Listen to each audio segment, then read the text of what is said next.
Le directeur général de l'Office national de l'état civil et de l'identification, ONECI, Ago Christian Kodja a relevé les insuffisances qui frappent encore le milieu de l'identification en dépit des efforts consentis par l'État de Côte d'Ivoire et ses services. Environ 2 millions de personnes en Côte d'Ivoire sont encore sans identité légale. C'est une urgence nationale, et la visibilité de ces individus doit être assurée, a révélé le directeur général de l'ONECI. Pour lui, l'absence d'identité peut exclure de nombreux citoyens des services de base et de la protection de l'État, les rendant invisibles dans leur propre pays.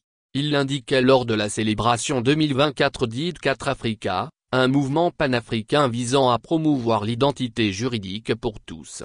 Placée sous le thème Célébrer le droit à être visible, cette journée célébrée a mis en lumière l'enjeu crucial de l'identité juridique en Afrique. L'identité est un droit fondamental. Sans elle, il est presque impossible de jouir pleinement de ses droits, que ce soit pour accéder à l'éducation, aux soins ou encore aux services publics, a fait savoir l'autorité chargée de l'identification en Côte d'Ivoire. Cette journée qui s'est voulue un cadre de réflexion sur 3 aspects, à savoir l'inclusion, la protection, et l'utilité de l'identité, a été l'occasion pour le ministre de l'Intérieur et de la Sécurité de soutenir que les aspects évoqués rejoignent les efforts globaux, notamment ceux des objectifs de développement durable 16.9, pour garantir une identité légale à chaque individu. La Côte d'Ivoire, poursuit M. Wagondo, consciente de ces enjeux, a engagé des réformes notables, comme la création de l'Office national de l'état civil et de l'identification, ONECI, structure qui joue un rôle déterminant dans la modernisation du système d'identification,